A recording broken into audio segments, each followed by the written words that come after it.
వేల సంవత్సరాల నాటి ఒక ప్రాచీన గ్రంథంలో ఆధునిక సైన్స్ రహస్యాలుంటాయా? వినడానికే ఆశ్చర్యంగా ఉంది గదా. కాని ఈ ప్రశ్న చాలా కాలంగా చర్చనీయాంశంగానే ఉంది. సో ఈరోజు మనం ఇదే విషయంపై లోతుగా పరిశోధించబోతున్నాం. బైబిల్లో ఉన్న కొన్ని ఆశ్చర్యకరమైన వాదనలు, వాటి వెనుకున్న చారిత్రక నిజాలు, ఇంకా సైన్స్కి విశ్వాసానికి మధ్య ఉన్న ఆ సంక్లిష్టమైన బంధం, వీటన్నిటినీ కూలంకషంగా చూద్దాం. సరే, ముందుగా ఒక అద్భుతమైన వాక్యంతో స్టార్ట్ చేద్దాం. ఇది సుమారు 3500 సంవత్సరాల క్రితం యోబు గ్రంథంలో రాసి ఉంది. ఆయన శూన్యముపై భూమిని వ్రేలాడదీసెను. ఒక్క క్షణం ఆలోచించండి. టెలిస్కోపులు లేవు, అంతరిక్ష ప్రయాణాలు లేవు. అలాంటి టైంలో భూమి ఏ ఆధారం లేకుండా శూన్యంలో వేలాడుతోందని చెప్పడం ఎంత పెద్ద విషయమో కదా. ఇది ఆ రోజుల్లోని నమ్మకాలకు పూర్తిగా విరుద్ధం. అసలు ఆ రోజుల్లో ప్రజలు ఏమనుకునేవారో తెలుసా? భూమి ఏదో ఒక పెద్ద తాబేలు మీదో లేకపోతే ఏనుగుల వీపు మీదో ఉందని చాలా నాగరికతలు నమ్మేవి. దానికి పూర్తి భిన్నంగా యోబు గ్రంథంలో ఇలా చెప్పడం నిజంగా ఆశ్చర్యమే. ఎందుకంటే ఈ మాట ఇప్పుడు మనకు తెలిసిన సైన్స్కి చాలా దగ్గరగా ఉంది. అయితే మొదటి భాగం ఒక ఆశ్చర్యకరమైన వాదన. సైన్స్ ఎన్నో విషయాలను కనుక్కోవడానికి కొన్ని వందల సంవత్సరాల ముందే బైబిలే కొన్ని శాస్త్రీయ వాస్తవాలను చెప్పిందనే వాదన ఉంది. ఇందులో ఎంత నిజముందో ఇప్పుడు చూద్దాం. ఇంకొన్ని ఉదాహరణలు కూడా ఉన్నాయి. యెషయా గ్రంథంలో భూమండలము అనే మాట కనిపిస్తుంది. దీన్ని బట్టి భూమి గుండ్రంగా ఉందని ఆనాడే తెలుసని కొందరు వాదిస్తారు. ఇంకో ఇంట్రెస్టింగ్ విషయం నోవహు ఓడ. దేవుడు చెప్పిన కొలతల ప్రకారం దాని పొడవు, వెడల్పుకి 6 రెట్లు ఉండాలి. విచిత్రమేంటంటే ఈ రోజుల్లో పెద్ద పెద్ద షిపులు కట్టడానికి వాడే ఐడియల్ రేషియో కూడా దాదాపు ఇదే. ఇది ఓడకు మంచి స్టెబిలిటీ ఇస్తుందన్నమాట. ఈ జాబితా ఇక్కడితో ఆగిపోలేదు. సముద్రాల అడుగున పర్వతాలు, నీటి ఊటలు ఉన్నాయని, మనం చూసే ఈ ప్రపంచమంతా కంటికి కనిపించని అణువులతో తయారైందని, చివరికి ఈ విశ్వం కూడా ఒక పాత బట్టలా చిరిగిపోతుందని, ఇలా ఎన్నో విషయాలు బైబిల్లో ఉన్నాయి. ఇవన్నీ ఆధునిక సైన్స్ ఈ మధ్య కనుక్కున్న విషయాలు కదా. ఈ వాదనలన్నీ ఒకే దిశగా వేలెత్తి చూపుతున్నట్లనిపిస్తుంది. సరే, ఇవన్నీ చూశాక మన మనసులో వచ్చే ప్రశ్న ఒకటి. ఏంటి, బైబిల్ ఒక సైన్స్ టెక్స్ట్ బుక్కా? వేలా ఏళ్లు ముందే రాసిపెట్టారా? కానీ ఇక్కడే అస్సలు ట్విస్టుంది. ఈ ప్రశ్నకు సమాధానం వెతకడం మొదలుపెడితే మనం ఒక పెద్ద చారిత్రక చర్చలోకి వెళ్ళిపోతాం. ఎందుకంటే ఈ కథ మనం అనుకున్నంత సింపుల్ కాదు. రెండవ భాగం యుద్ధం అనే అపోహ. ఈ వాదనలను సరిగ్గా అర్థం చేసుకోవాలంటే ముందు మనం సైన్స్కి, మతానికి మధ్య ఎప్పుడూ ఒక యుద్ధం జరుగుతూనే ఉంటుంది అనే ఒక బలమైన నమ్మకాన్ని పరిశీలించాలి. ఈ అపోహనే సంఘర్షణ సిద్ధాంతం అని అంటారు. చాలామంది ఏమనుకుంటారంటే సైన్స్, మతం అనేవి అప్రమిత శత్రువులు, అవి ఎప్పటికీ కలవవని. కాని ఈ ఆలోచన అసలు ఎక్కడ నుండి పుట్టింది? బహుశా మీరు నమ్మకపోవచ్చు, కాని ఈ యుద్ధం అనే భావన చాలా కొత్తది. 19వ శతాబ్దం చివరి వరకు ఇలాంటి ఆలోచనే పెద్దగా లేదు. అప్పుడు John William Draper, Andrew Dickson White అనే 2 రచయితలు వాళ్ల పుస్తకాల ద్వారా ఈ సిద్ధాంతాన్ని బలంగా ప్రచారం చేశారు. అప్పటినుండి ఇది జనాల్లోకి పాతుకుపోయింది. కాని అసలు మ్యాటర్ ఇక్కడే ఉంది. ఇప్పటి సైన్స్ చరిత్రకారులు ఈ సంఘర్షణ సిద్ధాంతాన్ని అస్సలు ఒప్పుకోవట్లేదు. లారెన్స్ ప్రిన్సిపే లాంటి స్కాలర్స్ ఏం చెప్తున్నారంటే, ఆ 2 రచయితలు అంటే డ్రేపర్ ఇంకా వైట్ వాళ్ల పర్సనల్ ఐడియాలజీస్ కోసం కావాలనే చరిత్రను వక్రీకరించారు. వాళ్ల వాదనలకు సరైన హిస్టారికల్ ప్రూఫ్స్ లేవని తేల్చేశారు. మూడవ భాగం వాక్యాల మధ్య అర్థం. సరే, సైన్స్, మతం మధ్య యుద్ధం అనేది ఒక అపోహ అని తెలిసింది కదా. ఇప్పుడు ఈ కొత్త దృష్టితో మనం మొదట చూసిన ఆ బైబిల్ వాక్యాలను మళ్లీ ఓసారి చూద్దాం. ఉదాహరణకు యెషయాలోని భూమండలము అనే పదాన్ని తీసుకుందాం. ఇక్కడ వాడిన అసలు హీబ్రూ పదం ఖుగ్. దీనికి వృత్తం లేదా సర్కిల్ అనే అర్థం వస్తుంది.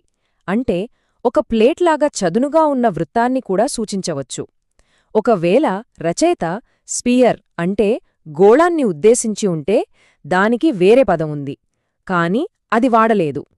కాబట్టి మనం దానిని గోళంగా చదువుతున్నామా లేక రచయిత ఉద్దేశం వేరా అనేది పూర్తిగా మన వ్యాఖ్యానంపైనే ఆధారపడి ఉంటుంది. ఇక్కడే చాలామంది విమర్శకులు కన్ఫర్మేషన్ బయాస్ అనేదాన్ని ప్రస్తావిస్తారు. అంటే మనకిప్పుడు తెలిసిన సైన్స్ను వెనక్కి వెళ్లి పాత గ్రంథాలలో వెతకడమనమాట.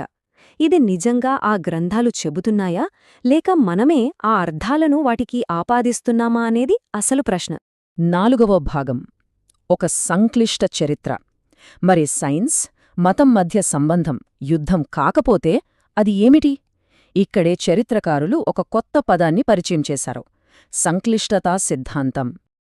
ఈ సిద్ధాంతం ప్రకారం ఆ సంబంధం ఎప్పుడూ ఒకేలా లేదు, అది చాలా కాంప్లెక్స్. ఒక ఉదాహరణ చెప్తాను. 4వ శతాబ్దంలోనే సెయింట్ అగస్టిన్ అనే ఒక పెద్ద క్రిస్టియన్ స్కాలర్ ఒక వార్నింగ్ ఇచ్చారు.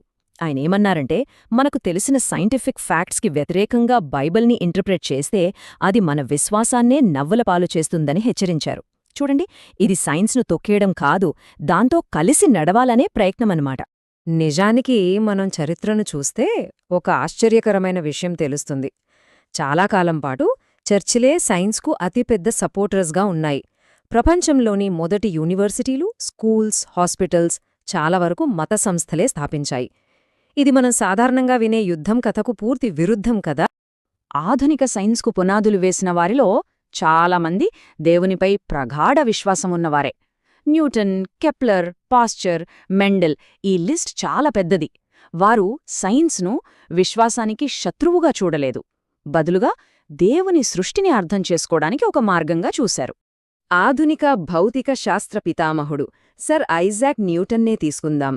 ఆయనేమన్నారంటే, ఈ అద్భుతమైన సౌర వ్యవస్థ అంతా ఒక తెలివైన, శక్తివంతమైన సృష్టికర్త నుండి మాత్రమే రాగలదని. ఆయన దృష్టిలో సైన్స్ అనేది దేవుణ్ణి కనుగొనే ఒక సాధనం, అంతేగాని తిరస్కరించేది కాదు. 5వ భాగం ఒక నిరంతర సంభాషణ. సో మనం గ్రహించాల్సిన ముఖ్యమైన విషయం ఏమిటంటే, ఇది ముగిసిపోయిన వాదన కాదు, ఇది ఈనాటికి కొనసాగుతున్న ఒక సజీవ సంభాషణ. ఈ సంభాషణ న్యూటన్తో ఆగిపోలేదు. బిగ్ బ్యాంగ్, పరిణామ సిద్ధాంతం వంటి ఆధునిక ఆవిష్కరణలతో ఇది కొత్త రూపం సంతరించుకుంది. చాలామంది ఆధునిక మత పండితులు సైన్స్లో వస్తున్న మార్పులను శత్రువులుగా కాకుండా దేవుని సృష్టి యొక్క రహస్యాలను మరింత లోతుగా అర్థం చేసుకోవడానికి సహాయపడే సాధనాలుగా చూస్తున్నారు. ఒక ఆధునిక అకాడమిక్ పేపర్ నుండి వచ్చిన ఈ కోట్ ఈనాటి దృక్పథాన్ని చక్కగా చెప్తుంది. సైన్స్, వేదాంతం అనేవి వేర్వేరు దారులు కాదు, అవి రెండూ కలిసి ప్రయాణించి ఒకదానికొకటి కొత్త విషయాలు నేర్పించుకోగలవు. సో ఫైనల్గా మనమేమర్థం చేసుకోవాలి? ఈ మొత్తం కథ సైన్స్ వర్సెస్ మతం అనే యుద్ధం గురించి కాదు, అలాగని అవి ఎప్పుడూ స్నేహితులుగా ఉన్నాయని కూడా కాదు. ఇది అంతకంటే చాలా లోతైనది. ఇది వ్యాఖ్యానం, సందర్భం, ఇంకా మనిషి జ్ఞానం కోసం చేసే నిరంతర ప్రయాణం గురించిన కథ. సో ఒక ఆలోచింపజేసే ప్రశ్నతో ఈ విశ్లేషణను ముగిద్దాం. సైన్స్ ఇంకా ముందుకు వెళ్తున్న కొద్దీ బైబిల్ లాంటి ప్రాచీన గ్రంథాలను మనం చదివే విధానం భవిష్యత్తులో ఇంకెలా మారుతుంది? ఎన్నో ఏళ్లుగా సైన్స్కి, మతానికి మధ్య ఒక పెద్ద ప్రశ్న నలుగుతూనే ఉంది. అదేంటంటే, ప్రాచీన గ్రంథాల్లో అంటే ఏనాడు రాసిన పుస్తకాల్లో ఇప్పటి ఆధునిక సైన్స్ రహస్యాలు దాగి ఉంటాయా? చాలా ఆసక్తికరమైన ప్రశ్న కదా. ఈ రోజు మనం దీనికి అవును, ఉంటాయి అని గట్టిగా చెప్పే ఒక ప్రెజెంటేషన్ని లోతుగా పరిశీలించబోతున్నాం. ఒక్కసారి ఆలోచించండి, 1000 ఏళ్ల కిందట రాసిన ఒక పుస్తకంలో బిగ్ బ్యాంగ్ థియరీ గురించి, థర్మోడైనమిక్స్ రూల్స్ గురించి, ఇంకా మనల్ని నడిపించే డిఎన్ఏ ఎంత సంక్లిష్టంగా ఉంటుందో వీటన్నిటి గురించి ముందే చెప్పుండొచ్చా? అసలు నమ్మగలమా? సరే, ఇంతకీ ఆ వాదనల్లో నిజమెంత? ఒకసారి చూద్దాం రండి. మనం ఇప్పుడు చూడబోయేది సైన్స్ అండ్ ది బైబిల్ అనే ఒక ప్రెజెంటేషన్ నుండి తీసుకున్న వాదనలు. అంటే ఆ ప్రెజెంటేషన్లో ఏం చెప్పారో దాన్ని ఉన్నదున్నట్లుగా ఇప్పుడు మనం తెలుసుకోబోతున్నాం. సరే, మన ప్రయాణం ఎక్కడ మొదలవుతోందంటే ఈ అనంతమైన విశ్వంతో. ఈ ప్రెజెంటేషన్ ప్రకారం ప్రాచీన గ్రంథాల్లో ఇప్పటి మోడర్న్ కాస్మాలజీకి సంబంధించిన కొన్ని సూచనలున్నాయట. అవేంటో చూద్దాం.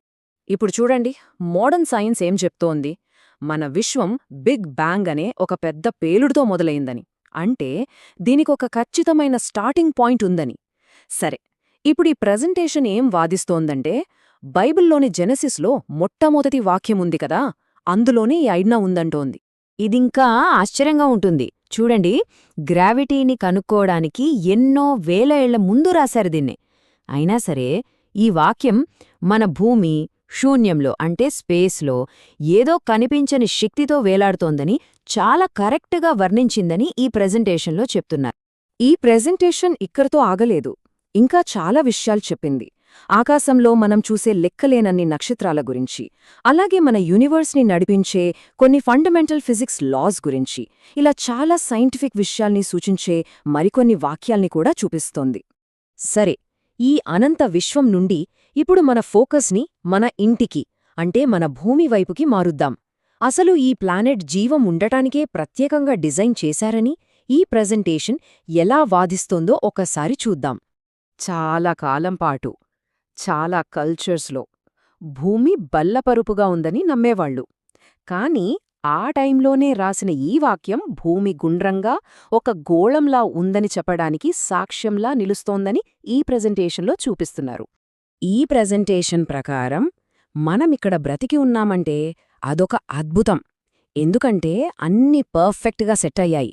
సూర్యుడి నుండి మనముండాల్సిన కరెక్ట్ దూరంలో ఉండడం, భూమి తిరిగే స్పీడ్, మనల్ని నిలబెట్టే వాతావరణం, చివరికి ఆటుపోట్లను కంట్రోల్ చేసే చంద్రుడి దూరం, ఇలా ప్రతీదీ ఒక పెద్ద పజిల్లో కరెక్ట్గా సెట్ అయిన ముక్కలాంటిదని ఈ ప్రెజెంటేషన్ వివరిస్తోంది. చూడ్టానికే చాలా సింపుల్గా ఉంది కదా ఇలైనా. కానీ దీన్ని ఓషన్ కరెంట్స్తో, అంటే మన సముద్రాల్లో నదుల్లా ప్రవహించే నీటి ప్రవాహాలతో ముడిపెడుతున్నారు సైంటిస్టులు. ఈ ప్రవాహాలు ఉన్నాయని 19వ శతాబ్దంలోనే కనుక్కున్నారు.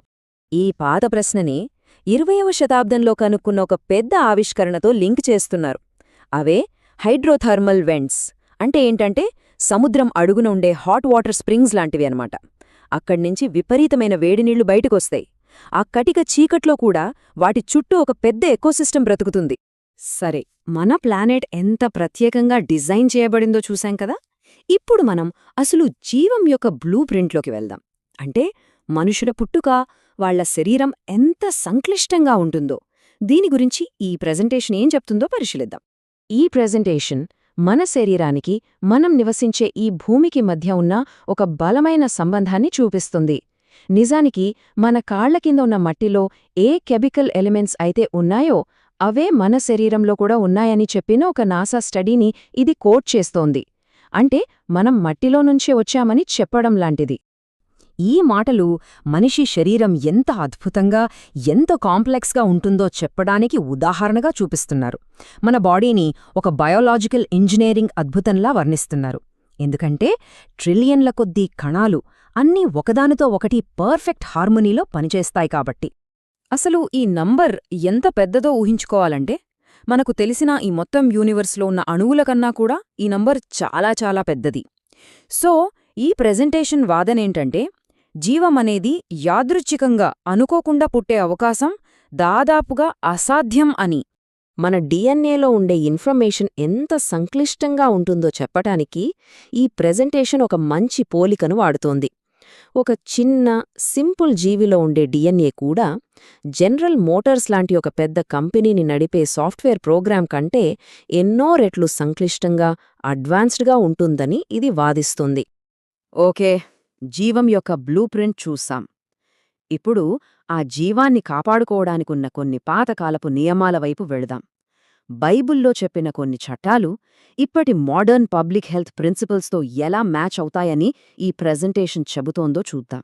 మన శరీరంలో బ్లడ్ సర్క్యులేషన్ సిస్టమ్ని కనుకోటానికి కొన్ని వేల సంవత్సరాల ముందే ఈ వాక్యం చెప్పబడింది. ప్రాణాన్ని నిలబెట్టడంలో రక్తం ఎంత ముఖ్యమో ఇది ముందే చెప్పిందని, చాలా ముందుచూపుతో చెప్పిన మాటగా దీన్ని ప్రెజెంట్ చేస్తున్నారు. ఈ ప్రెజెంటేషన్ ఇంకా ఏం హైలైట్ చేస్తోందంటే, కొన్ని పాత చట్టాలు ఇప్పటి మోడర్న్ పబ్లిక్ హెల్త్ ప్రాక్టీసెస్తో అచ్చం సరిపోతాయట.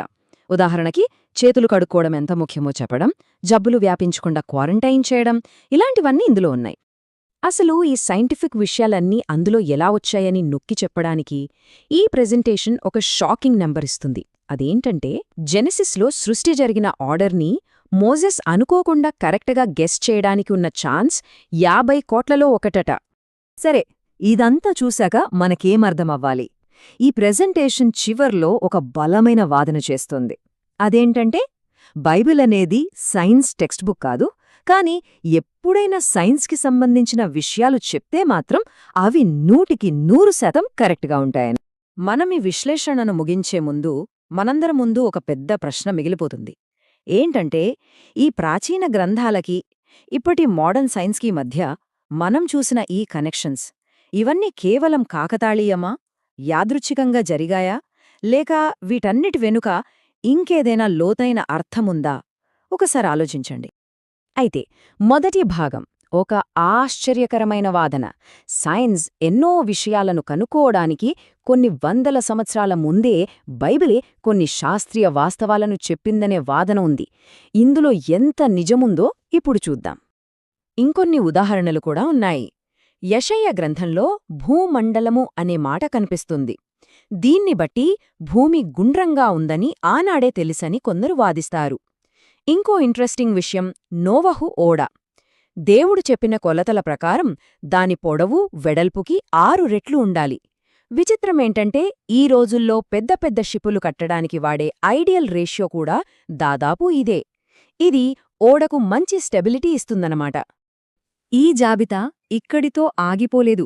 సముద్రాల అడుగున పర్వతాలు, నీటి ఊటలు ఉన్నాయని, మనం చూసే ఈ ప్రపంచమంతా కంటికి కనిపించని అణువులతో తయారైందని, చివరికి ఈ విశ్వం కూడా ఒక పాత బట్టలా చిరిగిపోతుందని, ఇలా ఎన్నో విషయాలు బైబిల్లో ఉన్నాయి. ఇవన్నీ ఆధునిక సైన్స్ ఈ మధ్య కనుక్కున్న విషయాలు కదా. ఈ వాదనలన్నీ ఒకే దిశగా వేలెత్తి చూపుతున్నట్లనిపిస్తుంది. సరే, ఇవన్నీ చూశాక మన మనసులో వచ్చే ప్రశ్న ఒకటి. ఏంటి, బైబిల్ ఒక సైన్స్ టెక్స్ట్ బుక్కా? వేల ఏళ్లు ముందే రాసిపెట్టారా? కానీ ఇక్కడే అస్సలు ట్విస్టుంది. ఈ ప్రశ్నకు సమాధానం వెతకడం మొదలుపెడితే మనం ఒక పెద్ద చారిత్రక చర్చలోకి వెళ్ళిపోతాం. ఎందుకంటే ఈ కథ మనం అనుకున్నంత సింపుల్ కాదు. రెండవ భాగం యుద్ధం అనే అపోహ. ఈ వాదనలను సరిగ్గా అర్థం చేసుకోవాలంటే ముందు మనం సైన్స్కి, మతానికి మధ్య ఎప్పుడూ ఒక యుద్ధం జరుగుతూనే ఉంటుంది అనే ఒక బలమైన నమ్మకాన్ని పరిశీలించాలి. ఈ అపోహనే సంఘర్షణ సిద్ధాంతం అని అంటారు. చాలామంది ఏమనుకుంటారంటే సైన్స్, మతం అనేవి అప్రమిత శత్రువులు, అవి ఎప్పటికీ కలవవని. కాని ఈ ఆలోచన అసలు ఎక్కడ నుండి పుట్టింది? బహుశా మీరు నమ్మకపోవచ్చు, కాని ఈ యుద్ధం అనే భావన చాలా కొత్తది. 19వ శతాబ్దం చివరి వరకు ఇలాంటి ఆలోచనే పెద్దగా లేదు.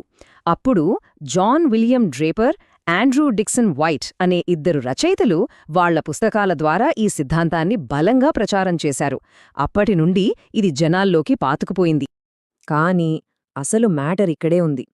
ఇప్పటి సైన్స్ చరిత్రకారులు ఈ సంఘర్షణ సిద్ధాంతాన్ని అస్సలు ఒప్పుకోవట్లేదు. లారెన్స్ ప్రిన్సిపే లాంటి స్కాలర్స్ ఏం చెప్తున్నారంటే, ఆ 2 రచయితలు అంటే డ్రేపర్ ఇంకా వైట్ వాళ్ల పర్సనల్ ఐడియాలజీస్ కోసం కావాలనే చరిత్రను వక్రీకరించారు. వాళ్ల వాదనలకు సరైన హిస్టారికల్ ప్రూఫ్స్ లేవని తేల్చేశారు. మూడవ భాగం వాక్యాల మధ్య అర్థం. సరే, సైన్స్ మతం మధ్య యుద్ధం అనేది ఒక అపోహ అని తెలిసింది కదా. ఇప్పుడు ఈ కొత్త దృష్టితో మనం మొదట చూసిన ఆ బైబిల్ వాక్యాలను మళ్లీ ఓసారి చూద్దాం.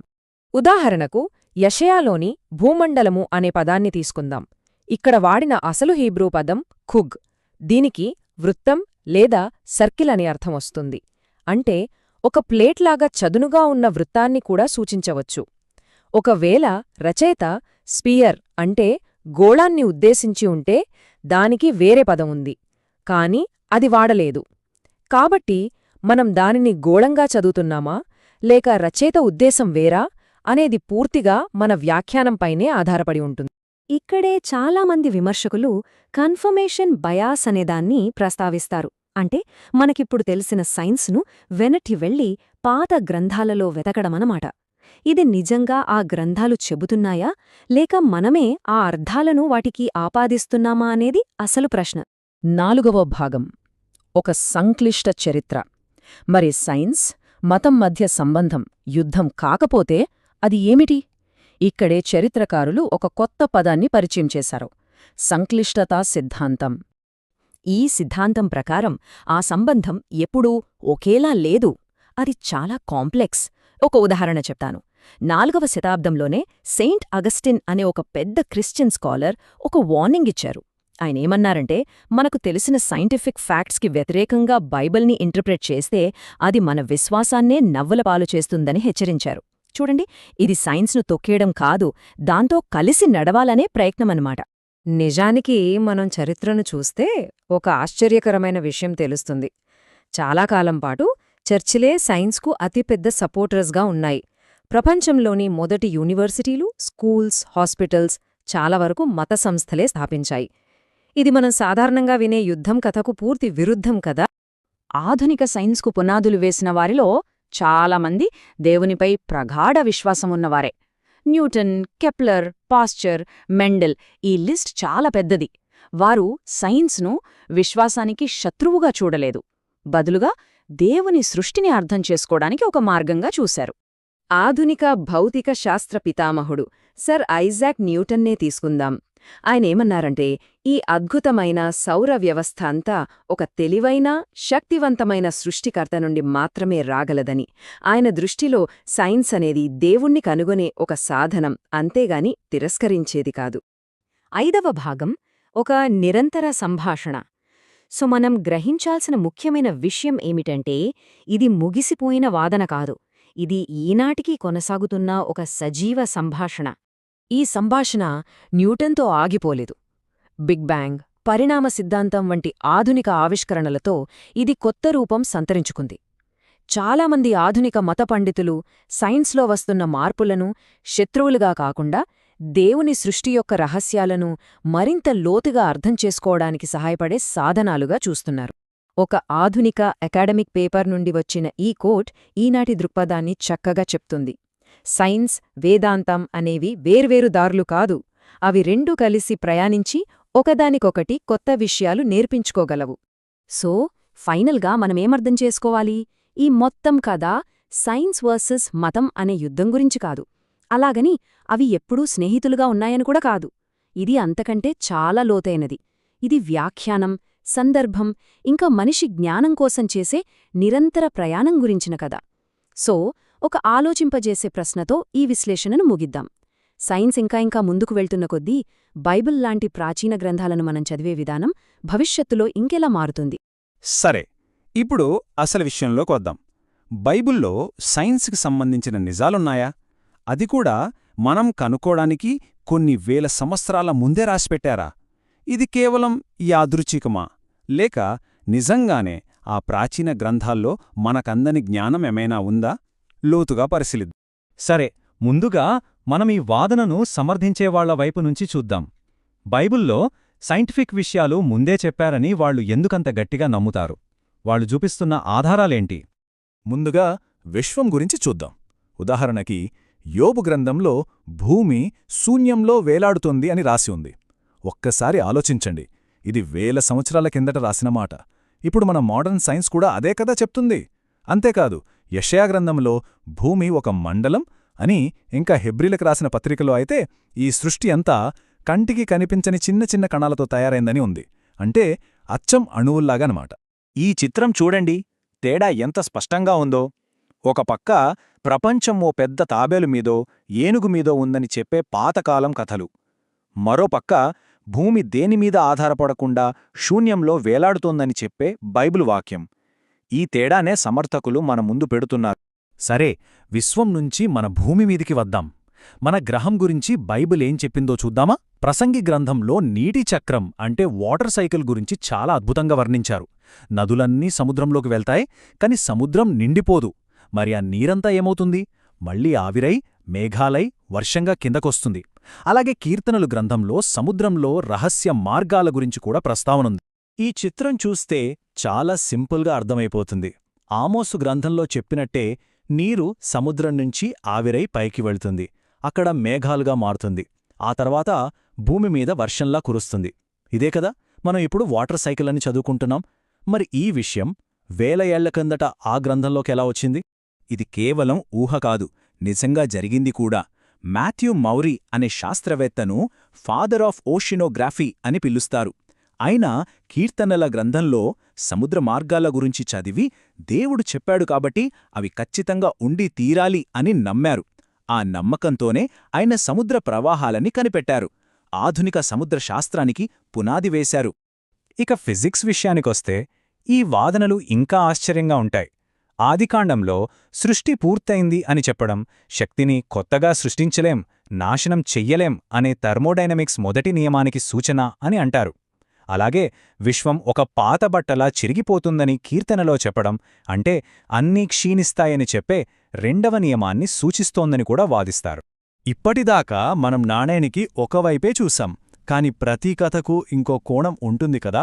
సరే, ఇప్పుడు ఈ వాదనలను ప్రశ్నించేవాళ్లు ఏం చెప్తున్నారో విందాం. వాళ్ళ పాయింట్ ఏంటి?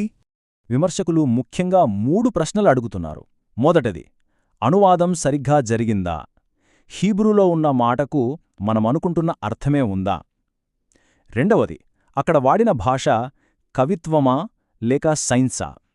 మూడవది, చాలా ముఖ్యమైనది, మనం మన ఆధునిక సైన్స్ పరిజ్ఞానాన్ని తీసుకెళ్లి ఆ పాత గ్రంథాల మీద రుద్దుతున్నామా? ఈ ప్రశ్నలకు సమాధానం దొరికితే అసలు విషయం బయటపడుతుంది. సరే, ఇక్కడ చూడండి, ఈ ఒక్క ఉదాహరణతోనే మనకసలు సమస్య ఏంటో అర్థమైపోతుంది. భూమండలమో అనే మాటుంది కదా, ఒక వర్గం వాళ్ళేమంటారంటే మండలమంటే గోళం అంటే స్పియర్, వాళ్ళకప్పుడే భూమి గుండ్రంగా ఉందని తెలుసు అని వాదిస్తారు. కాని ఇంకో వర్గం వాళ్ళు కాదు, అసలు హీబ్రూలో వాడిన పదం చోగ్, దానికర్థం కేవలం సర్కిల్ అంటే ఒక బల్లపరపు డిస్క్ లాంటిది అని అంటారు. చూసారా, ఒక్క పదానికి ఎన్ని అర్థాలు, ఎంత చర్చ! ఇక్కడే అసలు చిక్కంతా ఉంది. ఈ కోట్ అసలు సమస్యను సూటిగా చెప్తోంది. మనం నిజంగా గ్రంథాన్ని అర్థం చేసుకోవడానికి ప్రయత్నిస్తున్నామా, లేక మనకు ముందే ఉన్న నమ్మకాలకు ఆధారాలు వెతుక్కుంటున్నామా? ఇది మన ఉద్దేశాల గురించిన ప్రశ్న. ఒక్క విషయం ఆలోచించండి, మనం ఒక ప్రేమ కవితను, ఒక సైన్స్ టెక్స్ట్ బుక్ను ఒకేలా చదువుతామా? చదవం కదా. ఇక్కడ కూడా అదే వాదన. యోబు, కీర్తనలు లాంటివి కవిత్వం. వాటిలో భావోద్వేగాలు, అలంకారాలు, పోలికలుంటాయి. వాటిని అక్షరాల సైంటిఫిక్ ఫ్యాక్ట్స్లాగా తీసుకోవడం కరెక్ట్ కాదని విమర్శకులంటున్నారు. చరిత్రకారులు ఎప్పుడూ ఒక రూల్ పాటిస్తారు, గతాన్ని దాని కాలం నాటి కళ్లతోనే చూడాలి, మన కాలం నాటి కళ్లతో కాదు. అంటే ఆ కాలంలో వాళ్ళ ఆలోచనలు, నమ్మకాలు, వాళ్ళ ప్రపంచ దృష్టి ఎలా ఉండేదో అర్థం చేసుకోవాలి. అప్పుడే మనకా గ్రంథం యొక్క అసలు అర్థం తెలుస్తుంది. సరే, మనం 2 వైపులా వాదనలు విన్నాం. ఒకటి అవునంటోంది, మరొకటి కాదంటోంది. మరి దీన్నుంచి మనమేం నేర్చుకోవాలి? ఈ మొత్తం చర్చ సారాంశమేంటి ఇప్పుడు చూద్దాం. కాబట్టి ఇక్కడ 2 ప్రధానమైన పద్ధతులు కనిపిస్తున్నాయి. ఒకటి దైవిక దృష్టికోణం, అంటే బైబిల్ దేవుని వాక్యం కాబట్టే అందులో కాలాతీతమైన జ్ఞానం, సైన్స్ నిజాలు దాగి ఉన్నాయనుకోవడం. రెండోది చారిత్రక దృష్టికోణం, అంటే బైబిల్ ఒక ప్రాచీన గ్రంథం, అది రాసిన కాలం నాటి అవగాహనను మాత్రమే ప్రతిబింబిస్తుంది అనుకోవడం. ఈ విశ్లేషణలో ఏది కరెక్టో చెప్పడం లేదు, కేవలం ఈ 2 దృక్కోణాలను మాత్రమే వివరిస్తున్నాం. చివరిగా ఈ చర్చ కేవలం బైబిల్ గురించో, సైన్స్ గురించో మాత్రమే కాదు, ఇది మనందరి గురించి. సైన్స్ ఇంతగా అభివృద్ధి చెందిన ఈ రోజుల్లో మనం ప్రాచీన జ్ఞానాన్ని ఎలా చూడాలి, గతాన్ని ఎలా అర్థం చేసుకోవాలి? ఇది చాలా పెద్ద ప్రశ్న. కాబట్టి ఈ ఆలోచనతో ఈ విశ్లేషణను ముగిద్దాం. మనం ఒక ప్రాచీన గ్రంథాన్ని చదివినప్పుడు అందులో మనం చూసేది అసలు సత్యమా లేక మన ఆధునిక ఆలోచనల ప్రతిబింబమా? ఈ తేడాను మనమెలా గుర్తించాలి? ఇది మనమందరం ఆలోచించాల్సిన ప్రశ్న.